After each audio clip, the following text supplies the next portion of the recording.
नमस्कार मित्रों, आपका स्वागत है। इस वीडियो में हम C++ की मदद से एक साधारण सा टू डू ऐप बनाएंगे।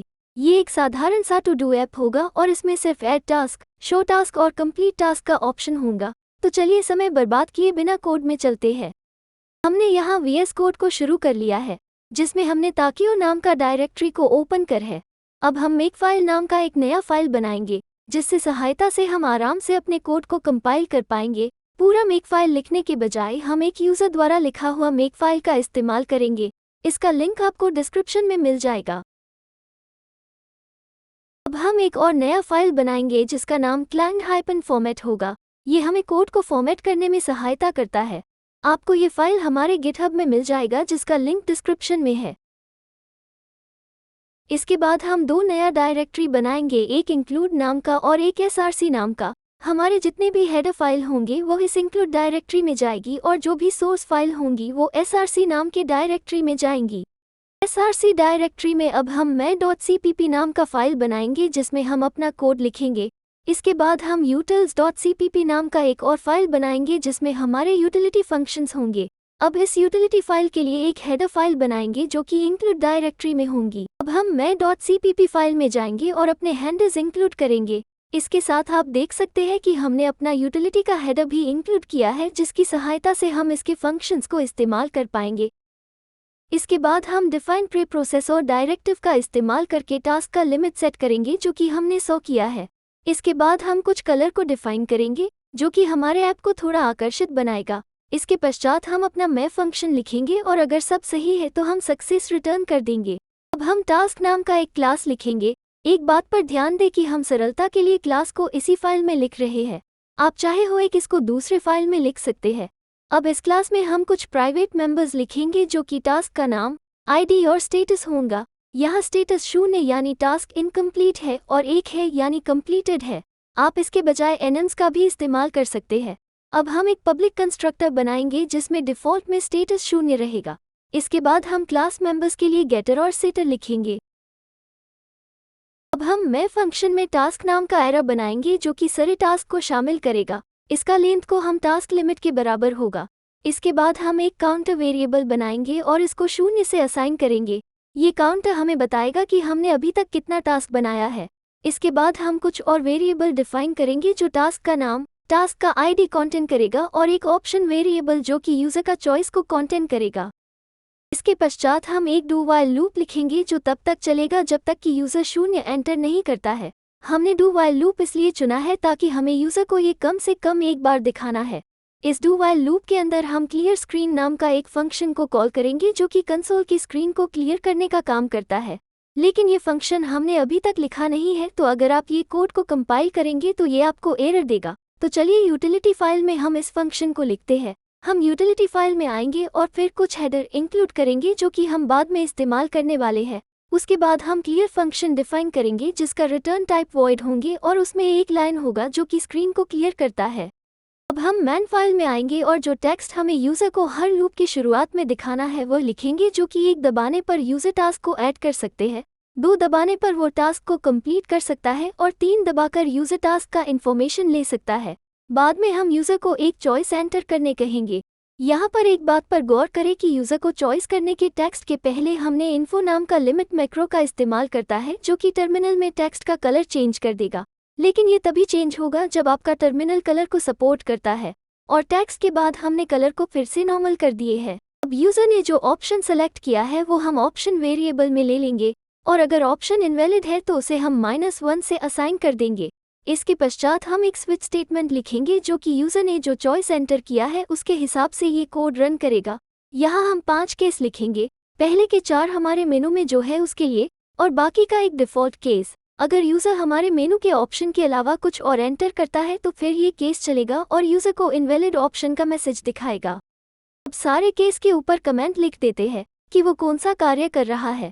इसके बाद पहले हम अपना डिफ़ॉल्ट केस लिखेंगे, जो कि तब चलेगा अगर यूज़र ने दिए हुए ऑप्शंस के बदले कोई और के इनपुट करता है, जिसमें हम पहले अपना स्क्रीन क्लियर करेंगे, फिर यूज़र को एक रंगीन मैसेज दिखाएंगे कि यूज़र द्वारा इनपुट किया हुआ ऑप्शन इनवैलिड है। बाद में हम यूज़र से एंटर प्रेस करने का इंतज़ार करेंगे, लेकिन यह वेट फॉर एंटर फंक्शन हमने अभी लिखा नहीं है। तो चलिए यूटिलिटी फाइल में इस फंक्शन को लिखते हैं। हम यूटिलिटी फाइल में जाएंगे और एक फंक्शन लिखेंगे जिसका रिटर्न टाइप वॉइड होगा और उसके अंदर यूजर का एंटर प्रेस करने का वेट करेंगे। हमने अभी तक यूटिलिटी फाइल में 2 फंक्शन लिखे हैं। चलिए अब इसके फंक्शन का डिक्लेरेशन हेडर फाइल में लिखते हैं। इसके लिए हमने अपना यूटिलिटी का हेडर फाइल को ओपन कर लिया है।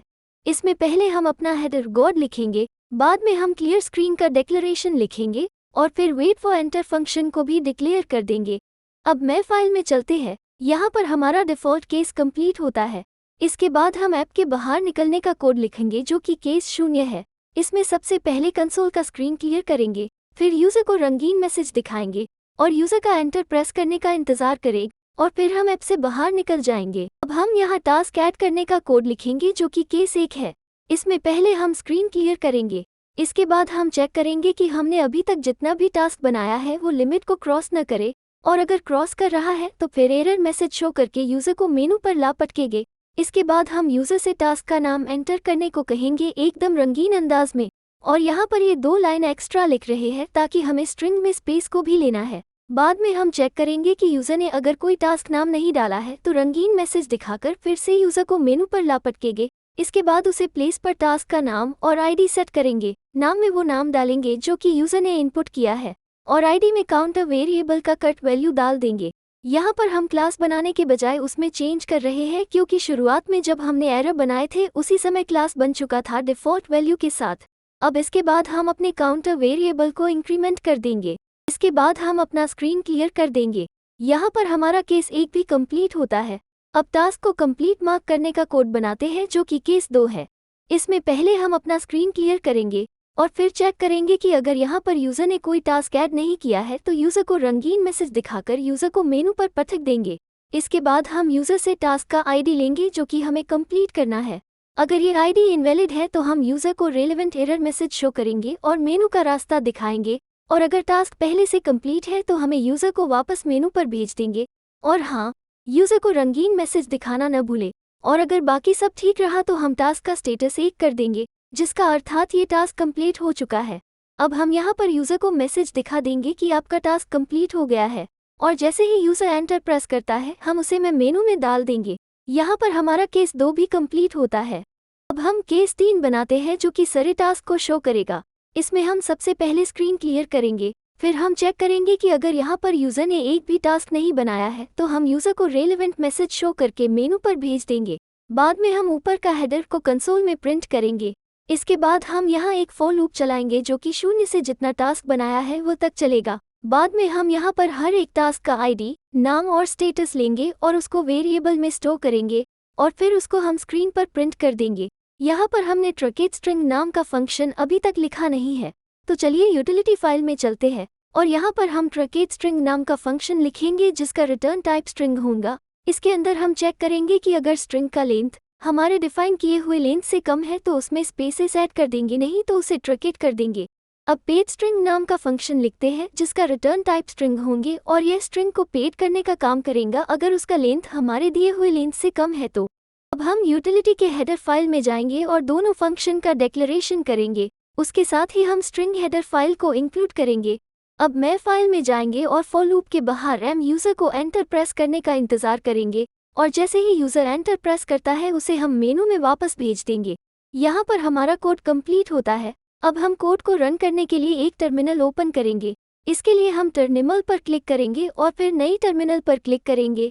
ये करने से आपके पास एक टर्मिनल ओपन होगा। अब हम यहाँ पर मेक लिखेंगे और ये कोड को कंपाइल करके सारे फाइल को लिंक कर देंगे और फिर कोड को रन कर देंगे। ये हमारे मेक फाइल का जादू है।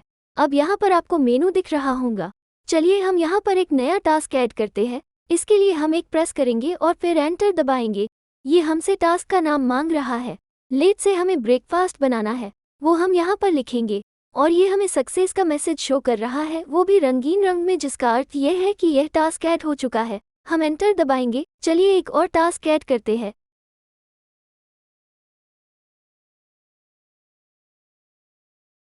यहाँ हमारा टास्क ऐड हो चुका है।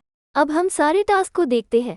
आप देख सकते हैं यहाँ पर हमारा दोनों टास्क दिख रहा है, उसके आईडी साथ और स्टेटस भी दिख रहा है। एंटर प्रेस करते हैं। यहाँ पर अब हम टास्क को कंप्लीट करते हैं। यहाँ पर जिस टास्क को कंप्लीट करना है उसका आईडी डालेंगे।